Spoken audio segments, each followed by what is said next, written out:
O inferno no zoroastrismo. Vamos lá. Nós temos bons trabalhos de acadêmicos que mostram as evidências exegéticas, paleográficas, históricas, antropológicas, de como ocorreu a influência das crenças zoroastrianas no judaísmo. Isso caberia só uma outra live para falar disso, porque requer detalhes. Não é que é um conteúdo difícil, mas é um conteúdo longo, porque tem que mergulhar naquela história pós-exílica, tem que mergulhar na cultura persa para entender como que tudo isso se correlacionou. Mas é fato, todo acadêmico, todo estudioso, inclusive eu tenho 2 teses aqui muito boas, produzidas nesse sentido, uma que fala das influências da escatologia zoroastriana na escatologia bíblica neotestamentária, uma tese produzida até na PUC do Rio de Janeiro, uma excelente tese. E eu também tenho uma outra tese que é sobre zoroastrismo e catolicismo, as influências das crenças zoroastrianas no catolicismo. E, se eu não me engano, Interessante. É uma tese de alguém que é daí de cima, do norte ou nordeste do Brasil. Ela não é nem daqui do sudeste, não. Uma tese maravilhosa, muito bem escrita, uma pesquisa sensacional. Então, requer, de fato, uma leitura muito profunda para entender tudo. Mas a gente sabe, é consensual. Se você começa a ler e ver, ainda que não de maneira tão acadêmica, você vai começar a perceber as semelhanças e não há como nós discutirmos a questão de dizer que o judaísmo veio antes do zoroastrismo. Aí fica complicado, né? Não dá, né? Não Fica dá. difícil. Não dá, fica difícil. Exatamente. Ainda que alguns livros do zoroastrismo tenham recebido a sua compilação pós-Império Sassânida ou durante o período do Império Sassânida, século II ou século III, mas a paleografia, né, o mesmo método que alguns acadêmicos, né, da paleografia se utilizam para datar as cartas paulinas e os evangelhos, é o método científico aplicado para as outras literaturas, que é você observar o estilo da linguagem, da escrita que está ali sendo aplicado.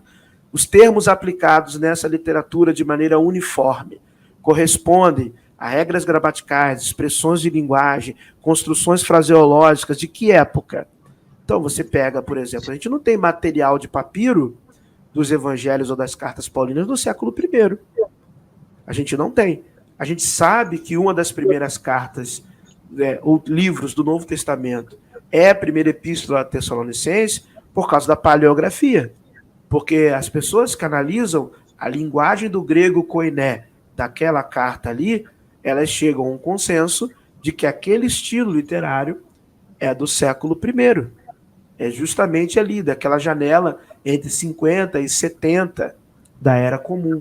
Como, por exemplo, o mesmo método científico aplicado para a análise paleográfica das epístolas de 1ª e 2ª Timóteo atestam claramente que elas não são do século I. Logo, não são de Paulo, são do século II. Então, o mesmo método científico é aplicado para os textos avésticos. E a ciência, né, da maneira paleográfica, verificou que os gathas são os materiais mais antigos dos zoroastrismos. Então, os hinos, os cânticos, que tem ali, alguns acadêmicos vão dar a sua datação já um pouco mais tardia, a partir do século V antes da Era Comum, século V antes de Cristo. Alguns acadêmicos século VI. Então você tem uma vasta literatura que foi analisada paleograficamente também, assim como você tem livros do Avesta que são do século II, que são do século I.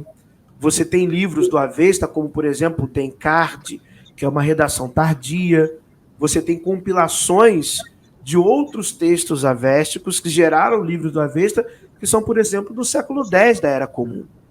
Então, o mesmo fenômeno literário de metodologia de análise histórico-crítica que é realizado com os textos bíblicos, como é uma ciência, também é utilizado nos escritos de outras religiões.